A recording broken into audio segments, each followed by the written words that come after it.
hayu panaik bayi teh boga syafaat hayu cek Kangjeng Nabi tuturkeun hayu ka dieu yap weh mantep jasa abdi mah keur baringung deketan kulapan kulama deket ka Allah abdi boga keperluan macam-macam hayu ka dieu hayu dibejakeun ja Allah atuh anu bakal ngahasilkeun hayu ka dieu Kangjeng Nabi nu mantak urang teh moal jadi wali kajen kukumah ge tanpa maca sholawat ka Kangjeng Nabi Muhammad sallallahu alaihi wasallam eta guru-guru torekat langsung ngasupkeun la ilaha illallah tanpa dibacaan sholawat teu lalahana konyol tama guru torekat kos kitu deuk melakeun la ilaha illallah can loba maca sholawat torekat boloon guruna nu boloon ye atuh deuk la ilaha illallah teh deuk ka Allah ai anu dilawangna Kangjeng Nabi kok atuh henteu melalui Kangjeng Nabi babullahil a'zam Kangjeng Nabi teh ye lawang ye ka dieu ku aing ditungtun ye asal siara deukeut ka aing urang teu baca sholawat ka Kangjeng Nabi nutup pintu Allah moal bisa kajen ting baripat teh moal bisa kajen bohong Kangjeng Nabi cicing dilawang ye ka dieu hayu ka dieu geura cek Kangjeng Nabi aing ayu anu ngusulkeun ka Allah abdi mah isin loba keperluan aya keperluan naon abdi mah isin loba kabingung boga kabingung naon ayo dilaporkeun boga ulah tuh Kangjeng Nabi nah mantak urang kudu bersih lah Kangjeng Nabi na teu aya geus nitipkeun ka sahabat teu aya geus nitipkeun ka para tabiin geus teu aya nitipkeun ka atba tabiin teh ka atba tabiin hayu cak Kangjeng Nabi ge tuba liman roani wa tuba liman roa man roani wa tuba liman roa wa roa man roani wa tuba liman roa wa roa Habib Rozak terakhir tempat kos gitu lain Habib Rozak iyo tuba tinggal deketan ieu saha nu sok loba maca sholawat ijazah sholawat lobakeun heula maca sholawat ulang ngahayal jadi marifat ulang ngahayal jadi wali sholawat bae heulana wayu bae bari lempang sholawat bari diuk sholawat nungguan kitu di masjid maca sholawat deuk dahar maca sholawat ngeuk sare maca sholawat bila perlu ka pamajikan ya Allahumma sholli ala cak pamajikan kieu abad teh cenah cak sholawat beneng elenan le pas menjelang nganggeus Allahumma sholli cak pamajikan Habib kok napa ngededet sholawat nih nah nu batak sholawat ka Kangjeng Nabi ai sholawatna nu mana ke ngajurus lamun sholawat munjiat qadiriyah hendak sabandiyah ka dituna sholawat nariyah syadziliyah sholawat fatihah ieu ka dituna adalah tijaniyah sholawat atuh ka ditu aya jurusan-jurusan sholawat teh deuk ka mana ieu urang aya ngajurus jumlah sabaraha sih kieu sholawat saeutik 4444 sholawat saeutik ngitungan mah bisa aya ente nu talar mana hiji naon Allahumma sholli ala Muhammad eta doang hiji jeung Ibrahimiyah paling ge eta bae geus tahan matak eta baca berzanji teh sholawat assalamu alayka zainal anbiya ya assalamu alayka atqal azkiya ya assalamu alayka eta teh urang lamun nyaho ka hartina indah jasa alfal asfiya ngeunaheun azkal azkiya min rabbis samai terus nu mantak ngarenung bae urang peureum benta jeruk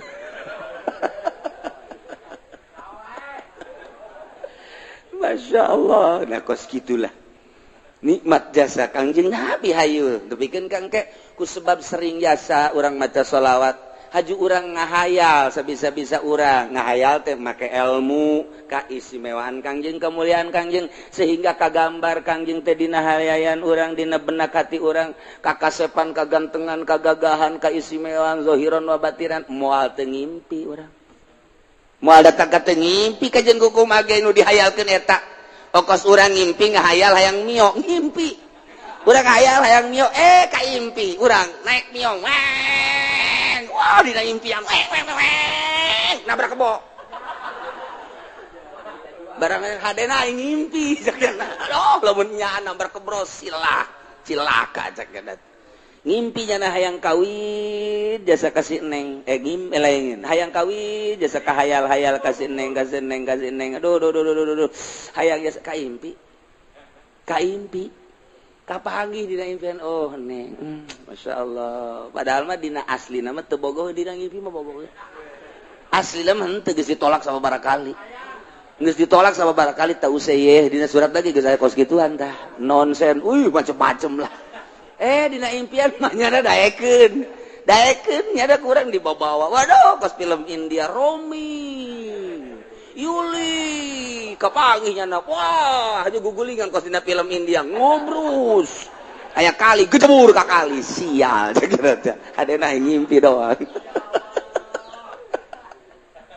tah eta teh impian teh nu mantap kabagi aya impian anu asli aya impian kembang aya impian khoyal tilu urang meuli gerege kitabna ya gitu atau aya karangan Imam Ghazali Ta'birur Ru'ya aya Ta'birur Ru'ya nu meuli waring letik aya karangan Imam Ghazali caritan ieu supaya ngimpi nu asli sebab jeung Kangjeng Nabi bapak teu bisaeun setan ge setan teu bisaeun ngarupakeun ku sebab urang terus-terusan bae komo tah mah macana amsara taifu man wafa arqani wal hubuya taridul ladzati bil alami maulaya sholli wa sallim daiman abada ala habibika khairil khalqi kullihim amsara taifu man wafa arqani wal hubuya taridul ladzati bil alami maulaya sholli wa sallim daiman abada ala habibika khairil khalqi kullihim amsara taifu man.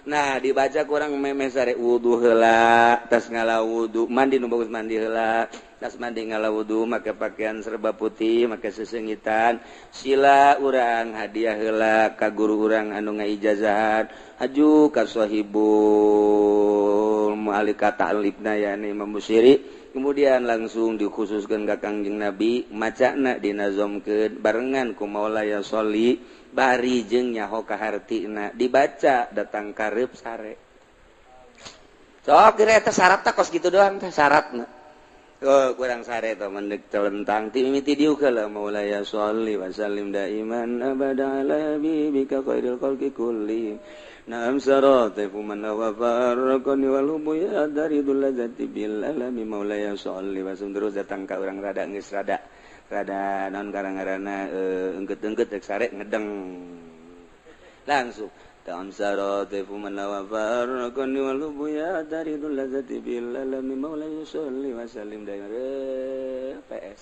sakali henteu dua kali ka ditu da mangim pasti jasa kula carita da bulan puasa tah terus bulan puasa lempang ka Imah Ki Soleh di Imah Ki Soleh lewat jembatan ayo jalan kakak tuh kukula nanya ayo si jalan ke mana ieu nanya wi jalan ke Madinah padi Imah Ki Soleh sebelah teh belah diri Imah Ki Soleh ieu Madinah sedang jalan anyar cak nu ditanya teh nu bener ieu jalan anyar bagus teh guguran we kula lompat bener teu kebal aya Masjid Madinah ya Allah jah ieu Masjid Madinah ieu aya orang Arab kan anu unggal lawang aya orang Arab boleh dikasep tidak boleh ini khusus orang Arab cek nya juh neangan deui lah aing nyaho lah loba lawangna cek urang teh blok itu aya deui orang Arab udah kasep tidak boleh khusus orang Arab cek nya orang ajam tidak boleh lupat kadu itu unggal lawang aya orang Araban cak pemikiran teh jak Kangjeng Nabi mah lain nabi orang Arab jan nabi kabehan naik aing ka jeung kumaha ge naik kula ka luhur begitu naik ka luhur urang cek nya nggak boleh naik kadulu dihandap wah kerumunan aya Kangjeng Nabi tuh ngancan katingali Kangjeng Nabi na ngan dina impian bingung ieu aing ngaragageun mana ringsek asana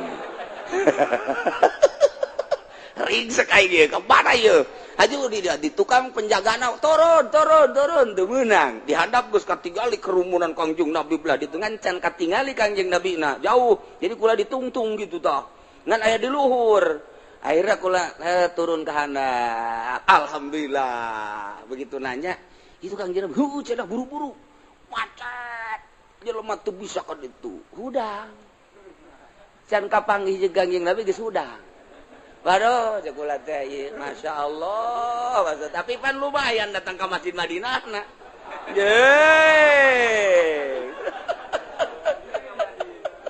eta ngimpi teh kos kitu teh nah eta bacaan eta kula ngabejaan we naam saro teh pun ngamandi heula mandi ngalaudu nol-nolkeun pikiran beres make sesengitan make baju nupis maksudnya karesep Kangjeng Nabi baju putih teh karesep Kangjeng jubah terus make sesengitan beres eta teh tadi ngarep kiblat hadiah ka Kangjeng Nabi ka sahabat ka wali kemudian ka guru urang anu ngaijazahan eta bus imam naon karang-karana Burdah ka Imam Busiri nazomkeun kemudian tambahan maulaya syarat eta kemudian ngerti kana maknana diwiridna sameunangna ulah maka dihitung-hitung datang karep sare cara tadi we miti diukeula maulaya sholli wa sallim daiman abada ala habibika khairil khalqi kulli min amsarati fuman wa farqani wal hubbu ya daridul ladzati bilalami terus ayat nu pernah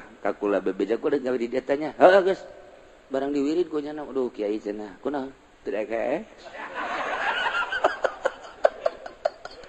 atuh mah ngimpi-ngimpi sia teu dake ya Allah cenah kula teu dake jadi puyeng mah tungtungna mah eureun atuh sia eureun bahaya ke geus teu katekan berarti mah kos kitu mah teu katekan geus bemehna meureun urang amun hayang cepet-cepet ngadahar jengkol nu loba meureunnya abeh terehes tungtungna mah teu kabaca bae eta sering kukula mau diceritakan nusajan nama lima ala kadar tak bulan puasa teh ngimpi kos gitu pernah tuh nusajan antum mali bejakeun we pokona mah geus deuk kapangideung teh kumaing we tah mah ngan ieu mah keur carita model tah ngimpi teh kos itu tah ya jalan anyar ka ditu Madinah cenah waduh bener masjidna aya teu kebal teh kan eta dijagaan gitu tapi eta dina ngimpi mah urang Arab ge bisa ngomong Sunda deui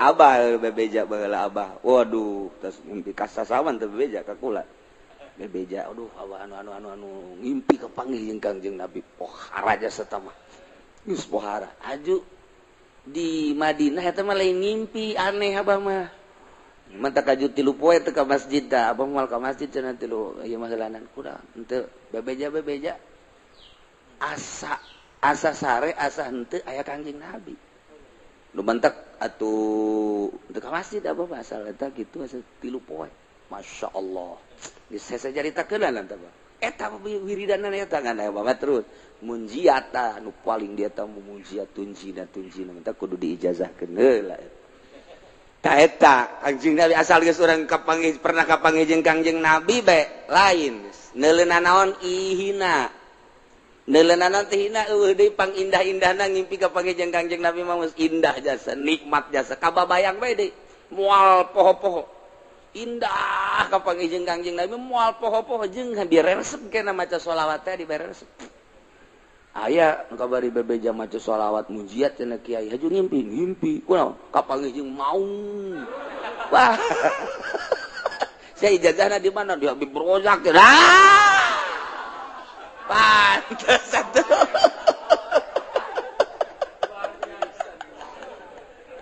aduh masya Allah atuh untung tak kapanggih jeung maung sia aduh gagah maung mah ih salah ijazah masalah teh sia nyaho cenah diberen aja kos kitu sabada ki musannif nyaritakeun tentang syarat jadi pemimpin nu jumlahna aya 10 hiji syarat jadi pemimpin teh kudu beragama Islam status muslim teu meunang kafir wa kudu mukallaf teu meunang budak leutik teu meunang muedan ilu kudu urang merdeka teu meunang kasipatan kuroki amat hamba teu beunang opat zakaron kudu lalaki ulah cewek ulah awewe gesing hade lamun geus diulah berarti bakal namun dipilih nimbulkeun karusakan tur nu milihna doraka. Sing hade nu kamari pernah milih awewe kudu ditobatan. Oh cenah teh mah kiai meureunanan teh mah nu ulah ge cak kiai di kulon ulah ge imam salat awewe imam pamimpin mah teu naon sakeun. Oh kiai ongkoh nya maca kitab tilok berarti kiai si tilok baca kitab macana koran lain kiai teh kiai munnya ge maca kitab ieu baca tazakaron. Jadi kiai pan di negara urang mah lain negara Islam, negara demokrasi sarua. Ketika urang berhadapan jeung masalah eta, urang babagi supaya ulah terlalu jero teh kasalahan urang. Geus masalah demokrasi nyeun kasalahan meleg-meleg atuh ulah keun beta mah nyeun aturanna demokrasi urang ku hari mah ulah terlalu ketiban tangga jatuh ketiban tangga jadi rengsek teman kayak gitu bara jatuh doang teu ketiban rada deres bae paling ringsek doang geus. Nah jadi urang ulah sadajan di negara demokrasi ulah dipilih awewe kajen nyalametkeun diri urang bae. Geus aya kiai anu ngajakan, oh kiai geus mangga jang kiai bae teh mangga. Nyebrang di jembatan Shiratal Mustaqim kiai bae di kitu. Sia, aing mah hiber. Geus beres. Ulah sok sia. Meujeuhna ulah sok ka kiai badal kos kitu mah. Kiai kudu disoan badal kos itu. Sia goblok, kiai lebih goblok. Tolol tungtuna turut bejeun kiai. Aduh, ampun. Kelima kudu bangsa Quraisy maksudna aya benang merah jalur kepemimpinan kudu boga jiwa pemimpin. Mun teu boga jiwa pemimpin rusak negara, acak-acakan. Kagenep adlan kudu nu adil benar-benar teu mementingkeun diri sendiri nyana siap untuk membangun bangsa jeung negara aya tanda-tanda keadilanana sebab kadeuleu kurang hiji mun naik mobil kacana tilok ditutupan mana coba teangan pemimpin anu teu nutupan kaca moal aya dua mun boga rokok nyana teh kadeuleu masyarakat nah hayang ngarokok kajen teh nyana teu ngarokok rokona dibikeun ka masyarakat. Tah eta kan ngeunaheun kana hatena. Meunang we sataun pajakna dicokot, rokok dibikeun pajak dicokot. Blon. Nu jelas kudu adil. Urang neangan adil hese. Katujuh mujtahidan. Pinter berarti. Sebab itu negara lain desa-desa acat. Berarti loba konflik anu kudu dipecahkeun permasalahan anak. Nyana teu kudu tuh nyatanya deui. Andai kata nanya hanya sekedar perbandingan jeung ilmu nu aya di otaknya anak. Supaya lancar ieu negara kudu mujtahidan. 8 sujaan kudu gede wawanen gagah. Ulah nu pelya-pelye gagah ngindaheun urang boga pamimpin nu gagah. Kumis gede mantap. Hehehe janggotan, cambangan. Jadi urang neuleuh tanjak da ge asana betah urang. Barang neuleuh presiden atawa raja urang, ya ini mah beti kali. Eueuh kumisan, eueuh janggotan macam ulah datang ka kos kitu. Itu bagus. Mun kunjungan ke Arab bisa didumling gitu. Sujaan kudu nu gagah.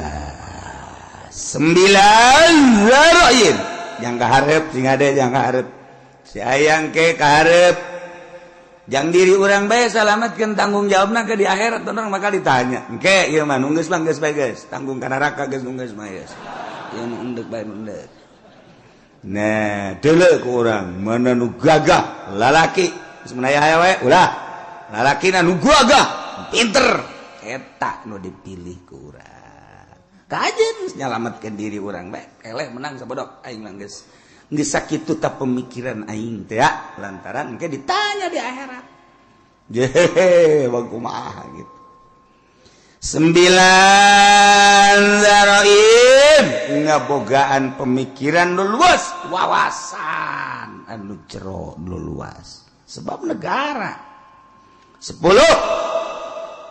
boga dedengan sampurna dedeluan sampurna ucapanana sampurna hartina teu balelo ulah ro jeung al sarua cadel ngalana mal beres atuh ro jeung lam kudu beda ro lam lamun akur engke teu bisa sifat anu wajib di Allah kesifatan ku sifat basol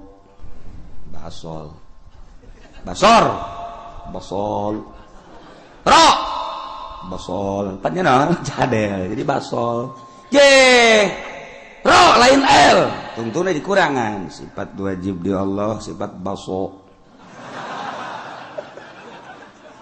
pan baso aing re teu bisa lam salah mending baso kan jadi salah tuh gitulah persyaratan jadi pemimpin Imamul Azam presiden raja atawa di bawah dunah yakni gubernur bupati camat lurah termasuk RT itu teh raja RT teh sakarajaannya ana wae sa RT urang nyaritakeun RT raja atuh make calana pendek pada RT raja kuari deuk nyaritakeun kasahanana jadi imamah kumaha ieu sahna nyana jadi pemimpin seseorang anu memenuhi persyaratan 10 tadi sesuai dengan kriteria anu tadi nyana bisa sah memimpin bangsa kutilu perkara nomor kahiji wa tan'aqidul imamatu bil bai'ati wa tan'aqidul imamatu bisa kabundel nyangred sah maksudna jadi pamimpin sifat pamimpin yakni imam presiden gubernur bupati bil bai'ati ku bai'at di beat di zaman baheula pertama nu di beat ialah Sayyidina Abu Bakrin Siddiq radhiyallahu anhu. Pertama nu di beat jadi pemimpin adalah Sayyidina Abu Bakar Siddiq. Seluruh sahabat anu ngabogaan wawasan anu sampurna berpangkat ijtihad mujtahid berbagai kelompok tina kelompok dicepol untuk mengesahkan kepemimpinan Sayyidina Abu Bakar Siddiq radhiyallahu anhu. Datangkeun Sayyidina Abu Bakar bari Sayyidina Abu Bakar mungeun Sayyidina Abu Bakar mah cerik Sayyidina Abu Bakar ketika dipilih jadi khalifah embung. Masya Allah, sarua ketika Sayyidina Umar dibeat jadi pemimpin, sarua sedihun Sayyidina Umar lantaran sarua jeung ngangsongkeun diri ka seuneu. Nomor kahiji dibeat lain hayang dibeat tapi masyarakat tokoh masyarakat ngabeatnya dijadikan pemimpin.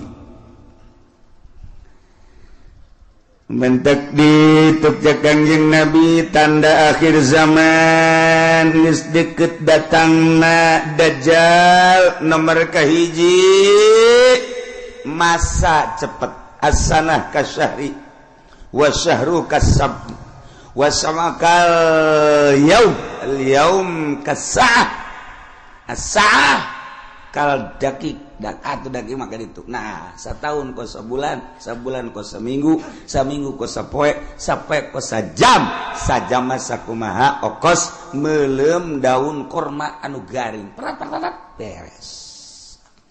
Perasaan urang di akhir zaman engke cak Kangjeng Nabi perasaan manusia di akhir zaman geus deukeut datang Imam Mahdi neta teh cepet jasa.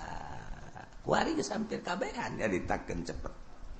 Kaiji disusul kedua yang mukjizat Kangjeng datang ka kos kitu teh nyaritakeun masih kana jauh ribuan tahun ku Kangjeng Nabi geus dicaritakeun. Di akhir zaman sabada terasa cepet ku kabehan zaman bakalna cuaca genjlong. Cuaca genjlong teh artina nu ngaran usim hujan, nu ngaran usim panas.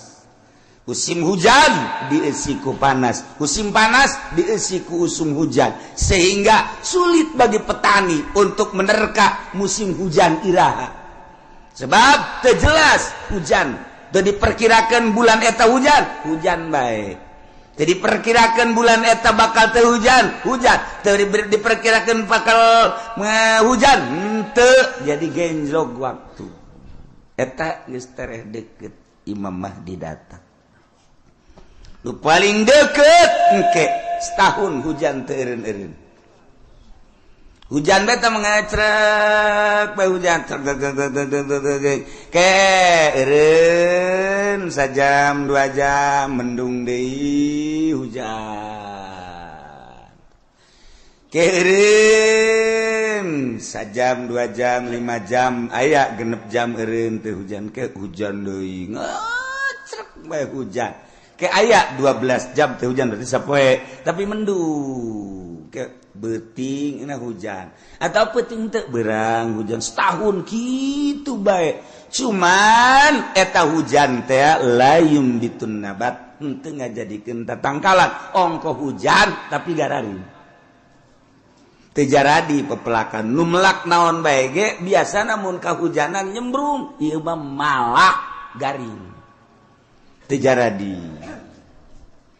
Nah lamun geus eta terjadi eta geus detik-detik terakhir bakal datang Imam Mahdi.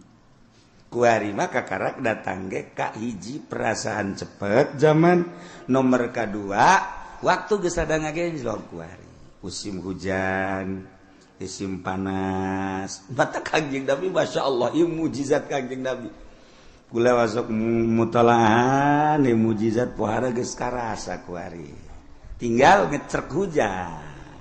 Engke aya suara ti berbagai pelosok. Di kaler aya suara seperti suara ki trompet. Atawa suara ti kidul. Atau ti kulon suara ti wetan atau ti jerotan aya suara gesekan atau suara ti luhur ieu geus sarua geus tereh datang. Nah ieu ngecrek hujan ti Kangjeng Nabi bakal ngecrok tapi teu jaradi tatangkala. Panas ongko musim hujan tapi panas. Okos urang naik mobil mewah tapi kesangan. Slow bapan gue. Naik mobil do mau Fortuner, AC-na gede. Tapi di jero mobil kesangan. Sebabnya na diudag-udag hutang. Mobil lagi ngiriditan hutang. Kawin mah aya 3 aya 4 nah ngan dibobodo kabeh ge ku duit na ngahutang di bank. Nah iya ke di akhir zaman baru dah jin ke baru gak hutang kabeh Masya Allah penelian hadis Kangjeng Nabi akhir zaman geus rada loba diantarana engke jelema lalumpatan menuju neraka. Cak Kangjeng Nabi di akhir zaman mah kabeh jelema lalumpatan menuju neraka. Sahabat caricing bae. Maksudnya salah tante Kangjeng Nabi ngomong nyarita. Kangjeng Nabi balik deui ngomongna di akhir zaman mah jelema lumpat kabeh ka neraka. Percis kos kuya mun dibahasakeun urang mah. Kos kuya ngagejeburkeun diri ka cai. Kuya di luhur aya naon bae gerbek-gerbek brus kuya mah ka cai. Aya naon gerbek brus. Ta ieu masyarakat manusia di akhir zaman percis kos kuya nyalametkeun diri ka cai ieu ge lalumpatan ka neraka. Jadi ngagejebur-jeburkeun maneh ka neraka di akhir zaman mah. Sahabat tetap masih culak cilik keneh wae. Masa sih cak hatena. Neraka kan seuneu. Mun jelema kudu ngagejeburkeun ka seuneu. Ima jelemana meureun teu normal di akhir zaman teh wae mah Kangjeng Nabi salah ye. Masih didengekeun bae ku sahabat. Asana meureun aya kekeliruan ieu Kangjeng. Kangjeng Nabi kan weruh sadurungna. Sahabat teh masih kere culak cilik. Banget percaya cak Kangjeng Nabi di akhir zaman ke jelema lalumpatan menuju neraka. Percis kos kuya nyalamatkeun diri ngagejeburkeun ka cai. Engke jelema masing-masing kabeh berduyun-duyun. Malah mah mun aya anu rada lambat kunyana disingkirkeun lambat amat sih ka neraka. Disingkirkeun kunyana aing lah. Jadi anu jelema-jelema anu ngahalangan di lambat sia ka neraka bae kudu lambat aing lah. Wih bari yang berani ayo aing lah geus aing jadi pamimpin neraka geus. Oh beranian jasa. Berarti kan geus 3 kali Kangjeng Nabi nyarita kos kitu tah. Berarti beneran nanya lah sahabat wani. 5 ya Rasulullah. Kunaon bisa kos kitu ya Rasulullah bisa jelema berduyun-duyun ka neraka. Sebab jelema kabeh memberanikan diri hayang jadi pemimpin, mendaftarkan diri hayang jadi kepala desa, mendaftarkan diri hayang jadi bupati, mendaftarkan diri hayang jadi gubernur, mendaftarkan diri hayang jadi presiden, hayang jadi menteri, eta ngaranna menuju neraka jahanam. Ya Allah, ya Rabbi, urang lamun ngomong kos gitu pan bupati dah kiai bibisana. Tok sama kos kitu mah. Sia teh mah keur ngaji, sia dek ngadengekeun atuh teu ngaji. Jai mah ngaji ge ieu bangsa jeung jelema nu kos ka dieu be nu laletik aing. Mun galede mah teu kudu ngaji geus, sia jeung Kiai Golkar bae ka ditu. Aing mah keur nyaritakeun akhir zaman. Mun teu percaya datang bae dibere kitabna baca ku sia. Iya, teu bisa cenah macana. Emang sia mah ciri neraka teu bisa maca kitab. Ya anu ahli surga mah bari sama maca kitab. Waduh, cak mari maji makan yang agen teu. Teu ge pandai ngadengekeun. Pamimpin mana kuari nu daek ngadengekeun ngaji nu bener? Deuleu sa Indonesia. Ayo teangan camat nu daek ngaji nu bener. Sugan aya di Pandeglang mah, sugan aya di Serang mah. Coba sugan aya bupati nu daekeun ngaji nu bener. Nu bener ieu mah maksudna ngajina nu bebeneran Al-Qur'an jeung hadis beneran. Ya, ceuli aing sumpungkeun. Asal aya bae ge. Mana gubernur? Ieu mah ngaji bae heula ulah ngalaksanakeun ngaji nu bener mana? Mana? Eueuh, mantak aing ngomong kos kitu teh, bibisaanan teh mah kiai sakeun teh. Ya tuh kajen aing bibisan aing. Terus itu percaya sia. Atuh babagi bae ge di akhirat. Dah, ya surga mah lain nu ki uci anu pangeran. Aing mah wau jeung pangeran goblok. Ya, gue ini sombongannya lah. Sombongan nu kitu mah meujeuhna. Pajar bae bener bae sombong lah. Pangkorak sia. Nah, ieu mah keur carita di akhir zaman. Eta Kangjeng Nabi deuleu lah dikena kitab Mukjizatur Rasul fi akhir zaman aya kitabna beuli. Geus mah jang pamimpin bae beuli. Sia mah teu kudu lah. Cukup ngadengekeun di aing geus. ya Kiai Golkar tilok ngomong genuk kitupan Kiai partai tilok aingnya gua ngomong ya berduyun-duyun jelema menuju neraka kaget sahabat salah ngomong meureun Kangjeng berduyun-duyun jelema ka neraka asana lain meureun berduyun-duyun jelema ka neraka aya anu mandeg disikirkeun awas ya ayo sia mah ka nerakana halangan aing. Oh berarti bener cek sahabat lima ya Rasulullah kunaon lantaran jelema memberanikan diri hayang mimpin batur puguh diri nage bobolokot ku dosa dek mimpin batur pan di zaman Kangjeng mah asal aya nu hayang we nyekel bendera memimpin perang ulah cek Kangjeng Nabi berarti aya gorod di balik mimpin perang aya keinginan nu tersembunyi di jerona ada udang di balik aduh ya ongkos nulungan rangda eta teh ada udang di balik rangda eta kajeun hukum aya rangda katabrak sapeda di ais eta teh lain sangais-gaisna mun ditanya karunya jasa katabrak sapeda cek jana isukna aya nini katabrak motor diantapkeun ku nyana goblok tadi pendi blon korek ada udang di balik eta aduh masya Allah nah iya ge jekel bendera ketika hayang cek Kangjeng Nabi aya gorod ketika embung karak ya masya Allah mulus berarti. Nah jelema di akhir zaman teh anu memberanikan diri yang jadi pemimpin berarti nyana keur lumpat menuju neraka jahanam. Jelema anu dagang di akhir zaman mah berarti jelema anu siap ka neraka anu dagang ge. Sahabat kaget, je pan ka dagang-dagang atuh. Kaget sahabat ge pan ka dagang-dagang kunaon? Sebab di akhir zaman mah eueuh anu teu riba. Dipikir aja berarti menuju neraka kabeh eta geus deukeut tamatah geus kos kitu mah geus deukeut jasa nah cerita akhir zaman tanda-tanda akhir zaman kasatu waladi zina tanda akhir zaman teh mamabok tanda akhir zaman teh kitu sarik maling kabehan maling geus puguh masyarakat maling HP maling sepeda maling motor maling mobil atuh jadi negara ge maraling beda ngaran doang jang masyarakat mah maling jang di luhur mah korupsi beda ngaran urang lembur teh nyahoan korupsi pajar lain maling pajar maling mun urang bebeja ka urang lembur kan ini tuh itu tuh tukang korupsi bagus amat bagus sakira teh tuh nyahoan korupsi nya mah sarua jeung air mineral barang kurang dibere ini air mineral embung ini mah air mineral mah kunaon eta kan dicampuran mineral oplok cek jana meureun mineral teh pajar ragi lah kira-kira gitu tah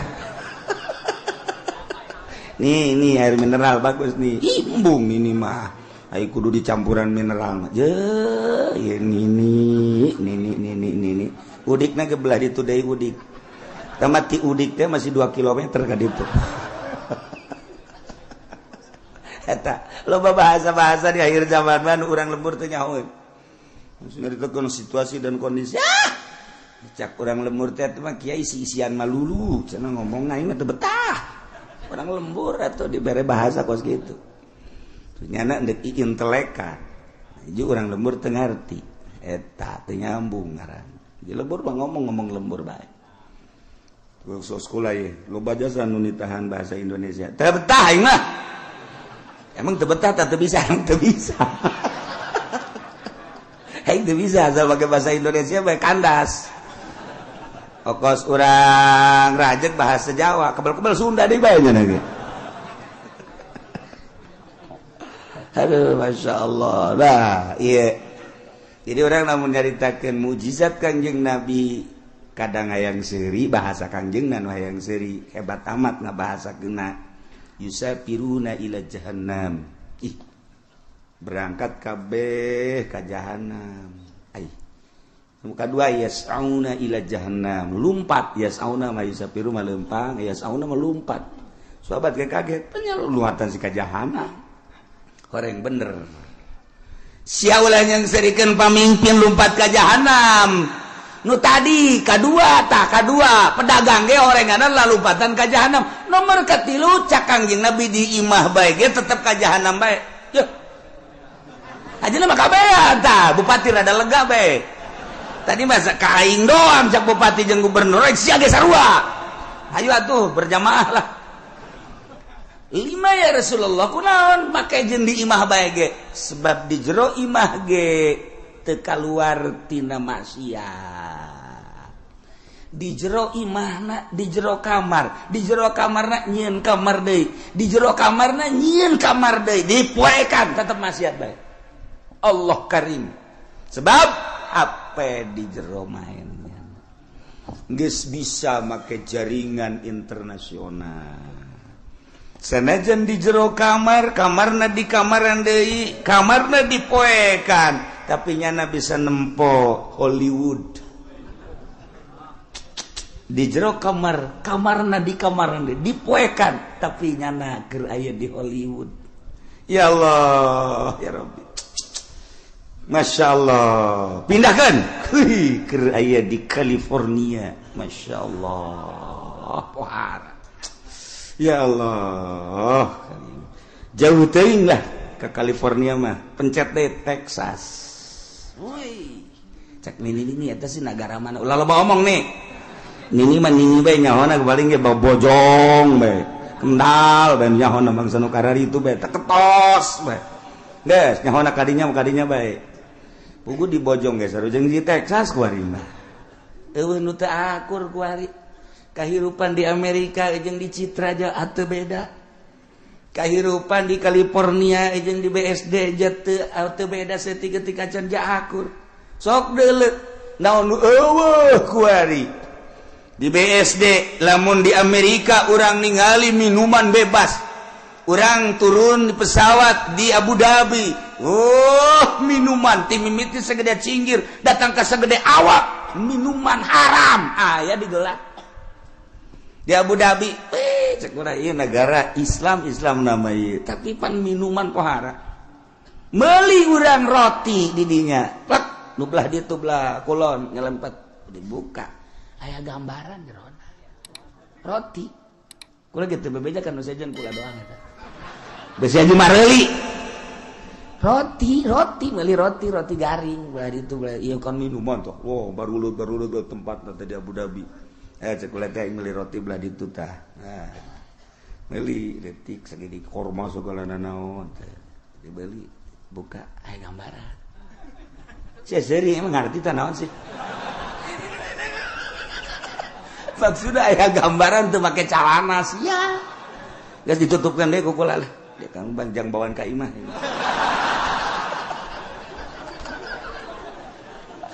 Masya Allah Karim. Beres. Haji caritana ye, kan hayang ngarokok, kan teu meunang ngarokok bebas. Ayalah tempat-tempatna di bandara teh, di ditu hiji, di dieu hiji dia ya. Karena ada sepi di dia ya. Ulah asup ka dinya. Keur asup mah kula sorangan. Meunang meureun samenit, brus urang baru le datang. Marah ke calana. Make sakieu. Ya, aing betah ya cek.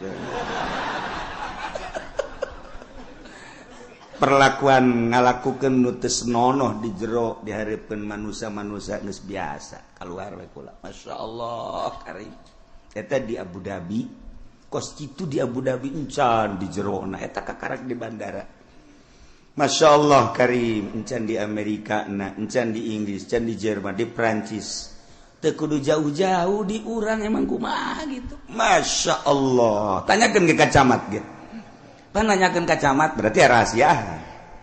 Geus teu kudu nanyakeun ka urang lembur ka camat anu gaul tapi camat. Saha? Teu jauh kula wae, teu jauh gitu. Jauh jasa. 1 2 3 4 camat nu gaul nu sok biasa kapanggih di satelit. Terus sia mah geus moal nyaho satelit tadi mana? Dasar lembur sia mah. Kampungan. Kos kitulah Indonesia eta ge Tangerang. Mantak berduyun-duyun menuju neraka. di akhir zaman geus eueuh anu henteu lumpat ka neraka. Cerik kabeh sahabat ketika cerik tetapi aya keneh manusia di eta zaman anu tetep ngomongna teger bae nyana menjaga mata ceuli jeung sajabana tetep bae ka Allah eta teh cek Kangjeng Nabi saeutikna ge saeutik deui. Qolilan bahasa qalil teh saeutik agol min golil. Jadi itu bahasa Kangjeng Nabi agol min golil. Leuwih saeutik tinu saeutik jasa mun cak urang mah. Saeutik jasa eta ge direntogan bae ku bangsana deui. Nyana negakeun ke hak, negakeun adil, jujur dina kakarak nyarita doang geus direntogan ku berbagai tokoh, ku berbagai masyarakat, ku berbagai tapi tetap aya bae cak Kangjeng Nabi. Datang ka engke Imam Mahdi turun, datang ka Dajjal aya bae hiji mah setiap negara kabupaten dibere ku Allah hiji. Cuman geus hese nyalametkeunana sakadar nyarita.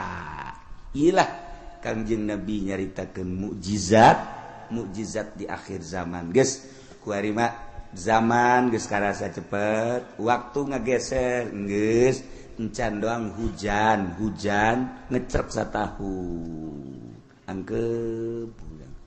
Lamun kula nyaritakeun Mekah bakal dilebaran, Madinah bakal diberet geus eukeur malah. Nah ieu tinggal hujan ngecerek satahun tapi teu jaradi. Naon teu jaradi. Jelema berduyun-duyun menuju neraka jahanam. Teu karasa Masya Allah. Tetap urang memantak ngaji, urang hayang salamet. Mudah-mudahan urang kabehan disalametkeun ku Gusti Allah. Keluarga urang, pemajikan, anak incu urang disalametkeun. Pamimpin urang geja eta mah ku nafsuna ieu ketika nyana ngaragap nurani nama tetepnya lagi ceurik sarua bae hayang salamet. Mudah-mudahan dibere babalik pikir kemudian nyana bisa ningali ka arah anu salamet. Amin ya rabbal wa tanakidul imamatu bisa sah jadi pamimpin jadi presiden bil bai'ati ku di bai'at wal asahu nurutkeun cekal asah bai'atu ahlil hilli wal iqdi saha minal ulama'i war ru'asa'i wa wujuhin nas alladzina yatayassaru ijtiba'uhum.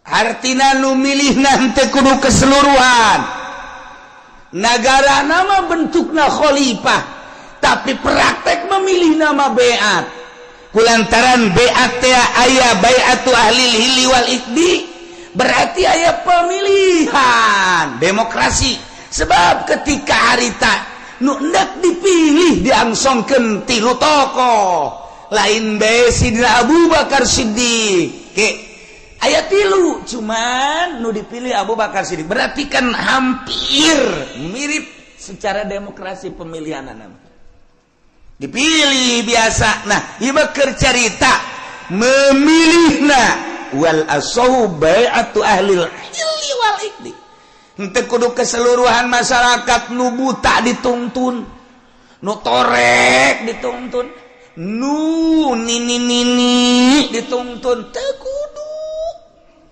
Jadi dipilih per desa sabaraha nu boga wawasan untuk maju.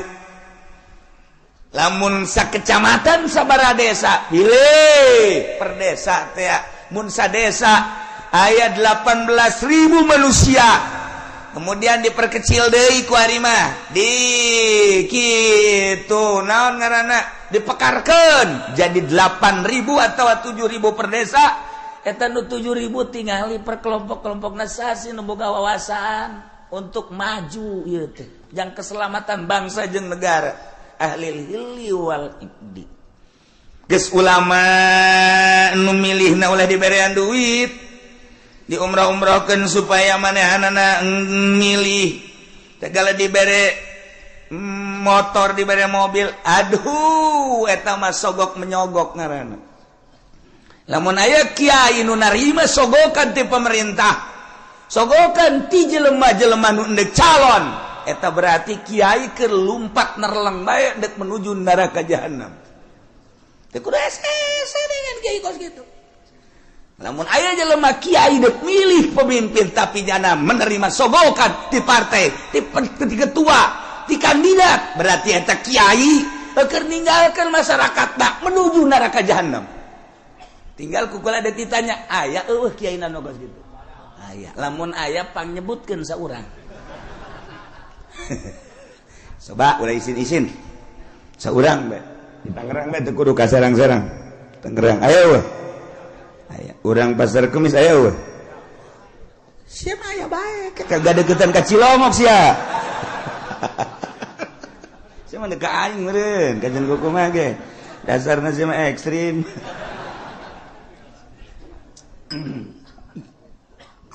Nah, ulama memilihna boga wawasan.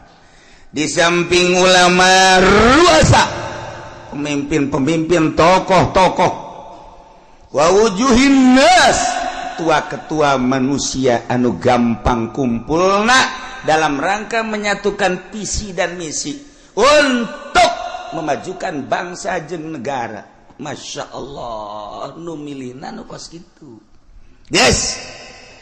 Kuari maka simpulanana bae wa syartuhum sifatus syuhud. Syarat jelema nu endek mengangkat kepemimpinan, ulama, tokoh, termasuk kitu kepala-kepala kampung dan lain-lain sebagai berbagai lapisan masyarakat anu dianggap mempunyai wawasan. Syaratna sifatus syuhud, sifat saksi. Nu kira-kira nyana jadi saksi sah. Berarti kasifatan minal adalah wa gaya. Nu milihna kira-kira santai jadi saksi sah. Berarti ngabogaan sifat adalah eta. Jadi henteu sakabehna ieu mah kabeh kita milih. Nu embung dibere duit. Anu embung ge dibere mobil. Keuna ngengkeuy milih ka ditu dipaksa ngaranna eta kos kitu. Mal beres. Satungtung pemilihan umum model kos kitu nagara ulah diharapkeun kudu beres. Satungtung kiaina nu endek ngararapi ngabantuan, jangan luruskeun nagara, nyana ngabutuhkeun kana sogokan keneh, ieu mal beres nagara. Nyana nu sok pidato, bow, rosy, wal. Naon gara-gara dituna? Finar cek nyana. Ya, rosy wal murtasi finar. Nyogok nyung narima sogok ka neraka. Hulu nyana tas dibere motor Mio. Nah, cekal huluna. Heuy. Ai sia ngomong goblok. Ieu ngomong. Teu bareres goreng kiai. Ongkos jelema di kota. Allahu Akbar. Allahu Akbar. Aya nanaon Allahu Akbar. Pas azan Allahu Akbar. Hes. Ai tiap tadi Allahu Akbar. Beratas itu Allahu Akbar. Waya azan hes. Tekan teu beres eta. Geus balikan urang ngaji, kuari hudangkeun awak urang nu keur hees supaya gigisik tempo gerak ka alam barzah. Ulah neuleuan batur awak urang bakal dibaringkeun di alam barzah. Nu dibawa kabeh ge sugih teu dibawa, gagah teu dibawa, kabeh ngan awak urang we jeung boeh. Dibukakeun ieu na ditempelkeun pipi urang kana taneuh. Sakadar urang gagah, sakadar gagah keur hirup paeh mah geuninganan kos kitu. Sugih keur hirup paeh mah geuning kos kitu. Baring bae bentakeun mata hate urang aing teh bakal kos kitu. Kabeh nu daek milu rekan-rekan ngan sakada datang ka bibir kuburan. Pemajikan jeung anak datang ka bibir kuburan doang. Pemimpin urang, kepala urang, mun urang bawahan ngan datang ke bibir kuburan doang. Selesai. Ditutup kuburan, urang sorangan di jero. Tanggung jawab urang bakal datang amal-amal urang. Bentakeun mata hate urang eta. Nah lamun geus bentak itu kan rada dijaheuh horengan eta ngaranna bentak udang ngaranna geus inget kanu bogana ka Allah subhanahu wa ta'ala. Nah iyalah di negara Islam cara memilih pemimpin di beat cara ngabeatna cekawal asob bayatu ahlil hilli wal ikdi ngabeatna ahlil hilli wal ikdi yakni minal ulama war ru'asa wa wujuhin nas ulama-ulama jeung pemimpin-pemimpin jeung tokoh-tokoh masyarakat anu mudah berkumpulna untuk menyatukan visi dan misi dalam rangka melajukan bangsa jeung negara. Syaratna sihatus syuhud sifatus syuhud kudu sahnyana jadi saksi berarti kasifatan ku sifat adalah ulah kabehan memilih jam milih nage nya nama henteu boga wawasan henteu boga wawasan jang ngemajukeun umat bangsa jeung nagara teu boga pikiran kumaha ieu bakalna lamun dipimpin ku seeta negara urang perpolitikan perekonomian perbudayaan leuwih agama lamun urang geus nyaritakeun agama kan mayoritas di Indonesia mah urang geus korban Jakarta geus dipimpin lain ku muslim tapi ku kafir teu beurang di jerona kan aya musliman eta geus bentuk kasalat mangga bae ieu negarana demokrasi kan tetep bae urang teh hese ngayakeun muludan di Jakarta cobalah gubernur dipersilakan untuk nyambut aja nyanang ke kumaha nyambutna wih sebuah nirwana lain Kangjeng Nabi nyarakan nirwana golok ya nyaritakeun rajaban panggil coba mal bisa jadi geus eueuh agama mah macet sedangkan Indonesia mayoritas agama atuh kudu dihormati mayoritas kajian kuku mah numantak ti baheula di urang mah negara demokrasi terpimpin teu murni henteu bisa nuturkeun Amerika langsung ka pusat ka ditu secara utuh sebab lawan mayoritas Islam loba ulama loba wali aya kesenjangan atuh lamun kos kitu sebab lawan paling istimewa agama mah Islam sebab di Islam mah kabeh merasa terhormati Kristen dihormati ku Islam mah Buddha dihormati ku Islam, Katolik dihormati. Pokoknya masing-masing, tetapi anu bercokol memimpin tetap kudu Islam. Nyana tetap dinaungi. Tingali riwayat para khalifah. Tingali riwayat para khalifah khulafa ur-rasyidin. Kabelah dieuna mentak 35 tahun masa kenabian, masa kekhalifahan, kemudian ka dieuna sultan. Kabelah dia cek Kangjeng Nabi sabada eta geus ka ditu acak-acakan nya khairul qurun qarni terus mayali ali nah berarti Kangjeng Nabi terus sahabat tabiin tidinya ka dia acak-acakan urang di zaman acak-acakan tapi masih keneh bisa maca Quran maca tafsir ieu ge anugerah ti Gusti Allah subhanahu wa ta'ala di zaman akhir anu geus lain lalagaan urusan riba urusan keadilan geus eueuh kejujuran geus eueuh tapi tetep bae aya keneh nu beuntas saurang-saurangan di negara aya komo di masyarakat mah teu rusak kabeh sakieu geus alhamdulillahirabbil alamin salametkeun diri urang eueuh nu ngarunyaan ka diri urang iwati diri urang batur mangan sakadar huhahehe doang mantak Tan Syekh Abdul Qadir kedatangan tamu setelah kedatangan tamu nyaritakeun cintana ka seseorang seri Tan Syekh datang deui tamu nyana nyaritakeun cinta ka seseorang seri geus beres ngobrol nyaritakeun cinta nyaritakeun bendu kasih anu mah cinta kasih anu bendu kasih anu cinta kasih anu bendu cek Tuan Syekh cinta ente jeung bendu ente tetep neraka jahanam.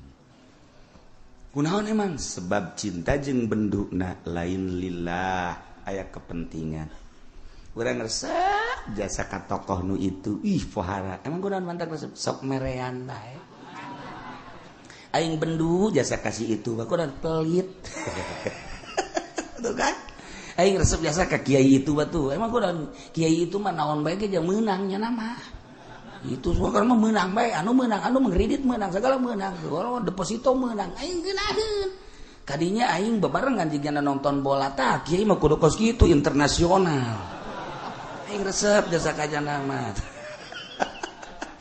benduna kasih itu bendu jeung resepna kabeh lain lillah sarua jahannam keneh masyaallah dah ieu nomor kahiji jelema diangkat jadi pemimpin melalui pemilihan di BAT dipilih ku ahli hilli wal ikdi nu milihna ulama ruasa wujuhinas yakni nu kasipatan ku sifatus suhud sifat adalah sahnyana jadi presiden lantaran dipimpin ku jelema-jelema ku tokoh-tokoh ku bangsa-bangsa anu ngabogaan wawasan tur ngabogaan sifat keadilan nyana mingkina dengan prima ngeunaheun teu lucalece falamma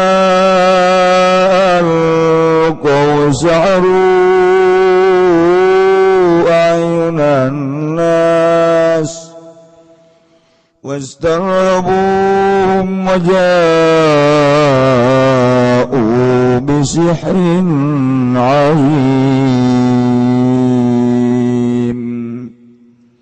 Allahu a'lamu bimuradi kala ngucap ya Kangjeng Nabi Musa ngucap-ngucapin lapad alku nibakeun sira gawe amrun lil ilmi yaiku parentah kadua ngirinan litaqadimi raqaihim kalawan andingenakeun nibakeun ane sahara kabeh tawassulan bihi na ara-ara gawe lantaran kalawan Kangjeng Nabi Musa tawassulan kena ara-ara tawassul kalawan mustawassul tetaktik ilahi wari lagi mari ngarahirkeun hak falamal qaum maka samang-samangsa nibakeun ya sahara kabeh balahum wa isyahum ing pirang-pirang tampara sahara lan tetekeun sahara pirang-pirang tetekeun sahara saharu maka pada ngaralihir ya sahara kabeh ayunan sing pirang-pirang mata manusia salapuhan hakikati dokia tegese molakeun ya sahara kabeh aing ayunan nas saking hakikat nemone ayunan nas wasarhabu namring mamadani ya sahara kabehum ingnas khawafuhum tegese memadani ya sahara kabehum ingnas haitsu khayaluha hayatan tasa sekira-kira ngareka ya sahara kabeha ing hibal wa isyahum hayatan tasa ing ulagang gede atau hayatan ing ulag tasale kang luar leori hayah waja'u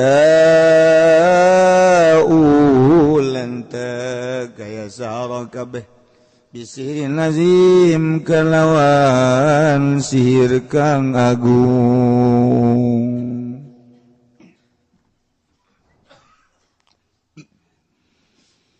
wa auhayna ila Musa an alqi 'asak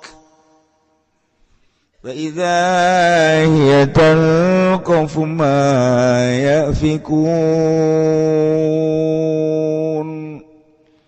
wallahu a'lamu bimuradi wa wahina lan ngawahyu wa nisunagung ila Musa maring Kangjeng Nabi Musa an alqi yen tan nibakeun sira Musa soka ing tetekeun sira Musa paida maka kaget ia utawi asotal iku ngaleg-legan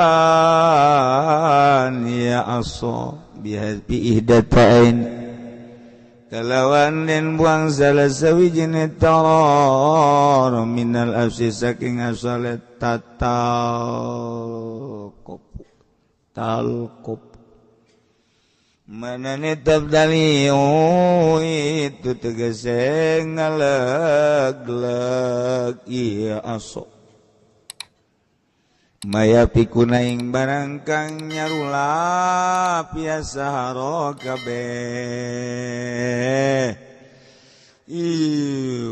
ya qalibuna tegese ngabalikeun ya sahara kabeh bitumuhim kalawan tipu sulape ya sahara kabeh waqa'al haqqu wa batala ma kanu ya'malun Allahu a'lamu bimuradi makatuni bapa haqq sabata tegese tetep ya hak wa dhahara lan lahir ya haqq wa batala ma kanu ya'malun lan batal apa barang kang ana ya saro kabeh amaluna iku migawe ya saro kabeh minasiri saking sir gulibuna likawang qalabu soginin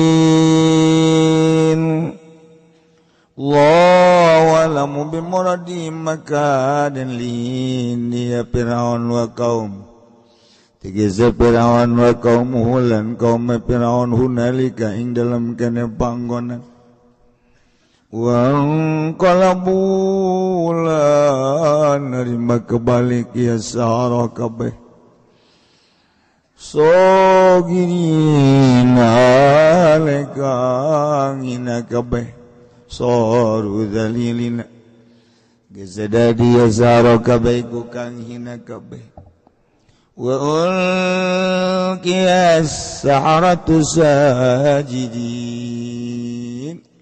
lan den tibakeun apa pirang-pirang ahli sihir sajidin alekang sujud kabeh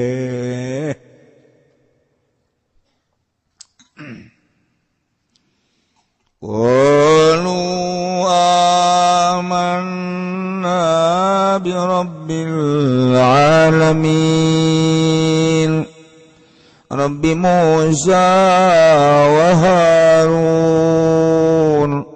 qalu ngucap ya sawakabeh dep ngucapin lapan aman ngimankeun ingsun sadaya bi rabbil alamin kalawan pangeran alam kabeh Rabbi Musa tegese pangeran Musa wa Harun lan Harun li ilmihim kana waruh sahara kabeh bi anna ma syahaduhu kalawan satuhune barang kang nyakseni ya sahara kabeh ing minal asa saking tetekan la yata'atta bisihri ikora narima tekaya ma kalawan sihir bisihri kalawan sihir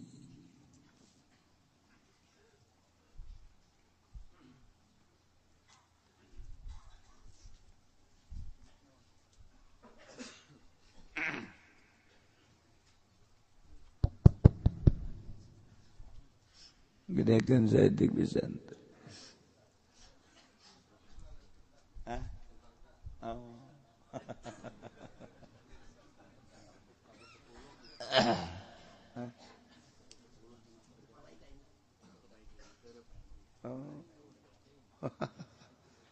Sebelum enggak san Kak.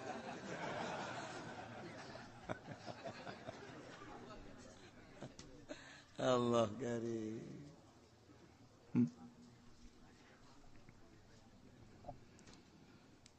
Beneran ya teh keur nyaritakeun tentang pertandingan pertandingan antara pesihir-pesihir Firaun jeung Kangjeng Nabi Musa nu mawa mukjizat. Jaritakeun tentang ngaduna sihir jeung mukjizat. Masya Allah. Setiap rasul terus bae ku Gusti Allah diberi pertandingan-pertandingan supaya katingali hakna mukjizat, supaya kadulu benerna mukjizat andingkeun jeung sihir. Lamun para rasul pertandinganana sihir jeung mukjizat, setelah para rasul teu aya, agama dilanjutkan ku para sahabat, dilanjutkan ku para tabi'in, dilanjutkan ku para aulia Allah subhanahu wa ta'ala. Ya terus lamun nabi dibere mukjizat tanding nasir, wali dibere karomah tandinganana tetap sihir. Teluh ulah kaget lamun kiai diteluh, ulah kaget. Ja Kangjeng Nabi ge lamun teu diraksa ku Gusti Allah mah teu diteluh. Sarua bae. Terus datang ka kuari. Terus perseteruan jeung pertandingan antara sihir jeung mukjizat, sihir jeung karomah, sihir jeung maunah. Maunah ulah maunah. Maunah tunggak gajah tau. Sekali jadi. Pertandingan. Duh cenah aing masih namat jadi kiai. Kos kitu mah jah, cuma lain ti kiaiin meureun. Can ge jadi kiai geus ieu. Eta cenah beusi ditelu. Jah, tuh kayak ujung-ujung nama paeh bae. Di paeh perang syahid. Paeh ragag cilaka syahid. Paeh ditelu syahid. Allahumma ya qadiyal hajat. Sia mah amin bangun dek neluh ka aing.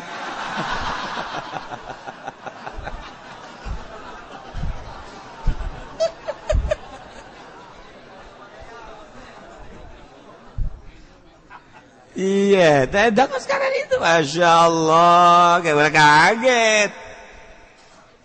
Ya orang mah atuh boga pendamping, belah dituna Gusti Allah, besi terlalu keren pendamping Gusti Allah mah isin, aya malaikat, tega dampingi orang, mantap, orang teh ya, orang segede orang, kadang-kadang sok aya aneh, kumaha aneh nak? Anehnya kadang-kadang orang si pentingan najong. Itu teh maksudnya mah itu teh tidak hudak. Malaikat teh, namun lain malaikat jin meureun salah jalan. Jin ge, ai hampura cek aing salah jalan. Kata aja urang, ngan urang mah geus udang data jam sabaraha? Jam 2. Deuh, puting kene. Sial jasa rep deui. Bola pada tanah Allah. Eta teh geus aya bimbingan berarti. Urang lamun sering maca sholawat, deui wiridan mah sholawat. Kakula sok anu maksa mantau wiridan nu jetu sholawat. Datang keluar, mah dibere sholawat di bae cek geus. Ai sia kumaha? Sholawat teh ka Kangjeng Nabi, Kangjeng Nabi teh afdalul makhluqat, sambungkeun diri sia ka Kangjeng Nabi ku sholawat. Hayang naon ujianana? Sia masuk hararese jasa. Beda sholawat teh ngomong jeung babaturanna. Ieu sholawat di.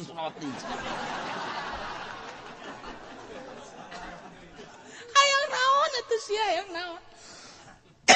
Nah, urang dibimbing ku Allah, dibimbing ku malaikat. Lain lalagaan bimbingan. Lamun cacak eueuh bimbingan moal kuat.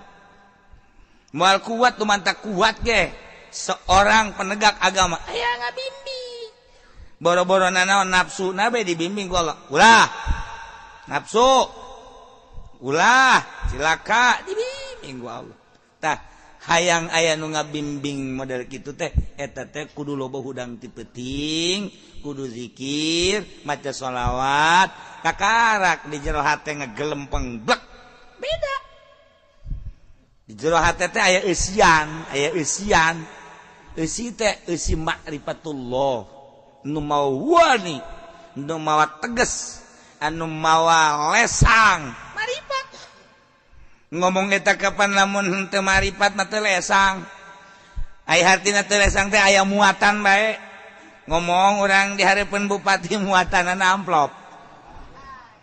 amplop ngomong urang di hareupeun anu ngariung muatanna berkat kos kitu bae kan tuh teu bener kumaha aja sih makara itu eta kudu dibenerkeun ku sia aja ingin nyaho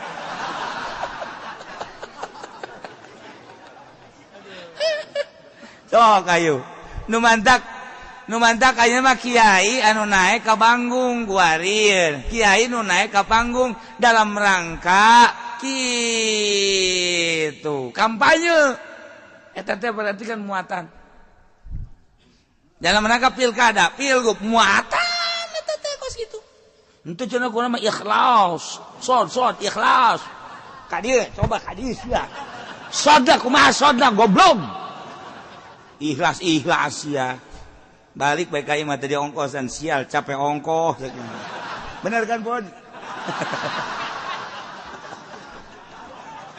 nah iman newak nu aya bae lah padahal lain kanyana bae kasih ge sarua ieu keur carita ieu mah muatan teh mawa teu teges geus engke kadengenage lain deui. Saya teh si mana? Si anu, ngadiran za kiai, naon tuh kampanye, nyatakeun naon tuh? Kiai kos kitu ieu tah. Mulai heuy, eta teh kiai pinter teh teh. Pinter tinggal pinter. Mudah gitu. Ngajakan ke partai. Beres sama kiai. Ji sia ngadengekeun ongko teu beres ongko. Nya na meungeun dibere duit aing. Tuh. Mantak babagi po datuh. Ya gara-gara sampai ke letikos ya. Aduh. Masya Allah. Katara. Aya muatan orang ngadengekeun ya ulah kebel dengekeun ku urang sok kiai. Inu hajat, muludan, rajaban. Antara aya muatan jeung eueuh. Kula sok rinci kula mah daripada ceramah ngaji jeung ngadengekeun lillahi taala daekan ngadengekeun. Resep kula ngadengekeun teh resep. Batur mah cenah teu resep kana kula teu. Kula mah malah lamun ngomong teh geus embung ku ari. Embung lah ieu mah besi ku Allah dicarekan salah naon kitu boga pikiran teh tah. Aing ngadengekeun mah teu salah-salahnya anak. Geus atuh aing resep atuh terus atuh bamalerkeun kan gitu aing ngadengekeun mah. Ngarokok teh naon teh lah. Sok ngadengekeun gula teu kebal haju bae muatan katara. Kudu bisa ngaji bilagah mah komo tek geus katara. Katara kajian ku kumaha ge. Geus eueuh nu teu katara saeutik ge. Urang ngaji bilagah teh aya makom, likuli makom makol, likuli medan rijal. Aya muktado nyahoan. Kurang kamari aya Habib Salim Jindan NKRI marka naon marka bingung kan urang orang harga mati atuh urang mati nya pajar marka atuh marka mah jalan cek urang teh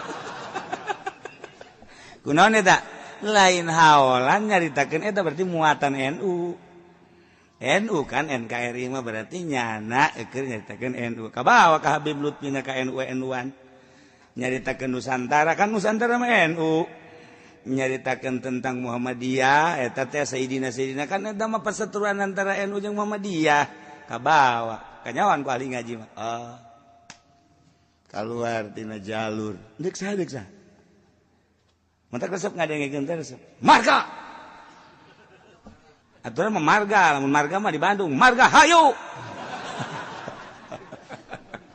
henteu salah nu salah ngan kaluar tina muktado cek tukang ngaji bilaga ya paranti-paranti nah teh ieu mantak ngaji elun-elun kieu ye sesuai jeung makom sapekerna rusak dilun situasi makom ayo naik naon ieu tok geura kiai mana bae naik ke panggung kanyawan nyawan ieu muatanna NU muatanna partai muatanna kitu pilkada pilgub atuh bakal kanyawan nah tina muatan-muatan eta niatna engke ku urang dideuleu naon niatna Allah Maha Uninga tak kula geus dibere embung muatan-muatan gitu teh ngaji bae ngeunaheun sana ngaji mah bolon sia goblok sia cek kiai aing dibolon-bolon balik sia aduh jangan noel di kacamat urang balik yuk tos sia yang ngejebur ka neraka ulah didengekeun kulantaran maksudna naon maksudna teh supaya nyana ka Allah sugan marah nyana teh paling aya 1 2 3 4 5 6 7 8 marah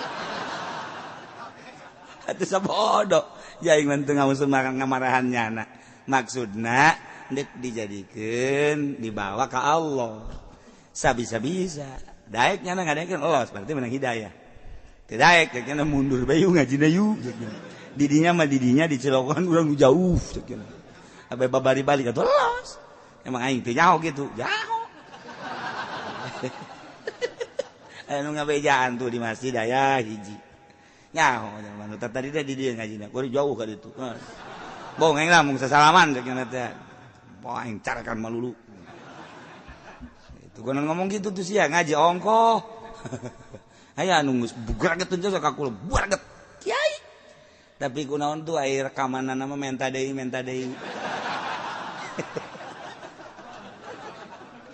emang gua teh nyawa tuh nyaho jaing mah direkam ge embung di baheula ge ulah ngan sararia bae juga rekam aja tak kiai nu tegeurkeun ka kula teh rekamanna mah boga gunyana terus bae didengekeun eta kan malu-malu kucing ngaranna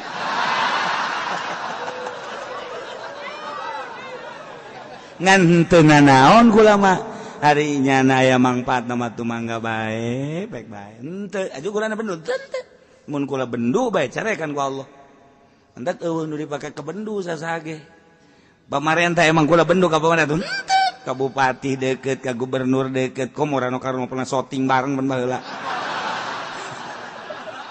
gara-gara sapeker kos kieu jadi kieu ye tah atuh teu bendu teh naon gaweha ka Arif henteu nyana urusan nyana manusia kula urusan kula manusia hubungan kemanusiaan akur pagawean beda-beda kula mah kula nyana mah nyana wayah kula nyaritakeun agama kadenge ku nyana teu bener henteu bendu kula mah ka nyana bendu ka kula urusan nyana cenah aing mah teresep ka kiai atuh boro-boro nyana rang da kolot ge teresepkeun ka aing kecuali nu ngora siapa sok bisa bae iya ngaji naon sih